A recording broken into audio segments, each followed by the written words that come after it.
Dobrý deň, milí farmári. Moje meno je Jozef Michňa, som manažer obchodnej skupiny a zároveň obchodný zástupca pre západné Slovensko vo firme Belba Plus. Aktuálne sa nachádzame v Nitrianskom regióne na porastoch repky ozimnej poľnohospodárskeho družstva Cabaj Čápor. Stretli sme sa tu z dôvodu potreby regulácie porastu, ktorú je potrebné vykonať pre správne prezimovanie repky. Vzhľadom na priebeh počasia repka vyžaduje dva regulačné zásahy, preto máme aj náš systém regulácie založený na dvoch vstupoch.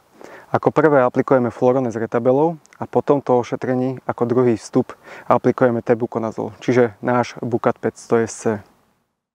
Ako vidíme, repka sa na tomto poraste aktuálne nachádza v rastovej fáze 4-5 listov, čo je ideálny termín pre reguláciu. Dôvod, prečo to robíme v tejto fáze je, aby sme podporili koreň rastliny a zabránili nadmernej nadzemnej hmote. Cytokininy obsiahnuté v prípravku Florone pozitívne vplývajú na bočné vlastnenie a hrúbku koreňa.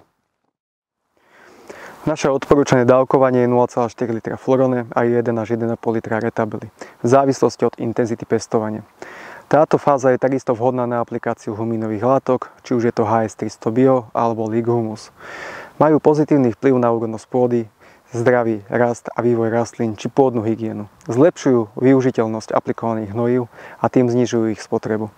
Rastliny v konečnom dôsledku ľahšie odolávajú stresovým a nepriaznivým podmienkam. Následne, keď sa repka nachádza v rastovej fáze 6 až 8 listov, aplikujeme Bucat 500 SC, čiže účinná látka tebukonazol, 500 g na liter, v dávke 0,4 litra na hektár. Bucat má nielen morforegulačný účinok, ale zároveň aj fungicidný účinok. Samozrejme, pri tejto aplikácii môžeme použiť insekticídy, Sweep alebo Delmetros, čiže cypermetrin alebo deltametrin, v prípade výskytu skočiek, piliaky a ďalších.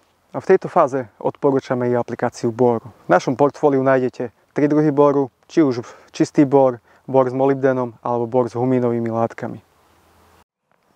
Ešte by som chcel spomenúť naše komplexné hnojivo OptiRepka, ktoré má vysoký obsah a správny pomer jednotlivých živín, ktoré sú potrebné pre optimálny vývoj, rast a vitalitu rastlín.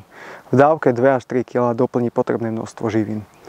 Zároveň je potrebné vás informovať, že OptiRepka znižuje pH postriekovej kvapaliny.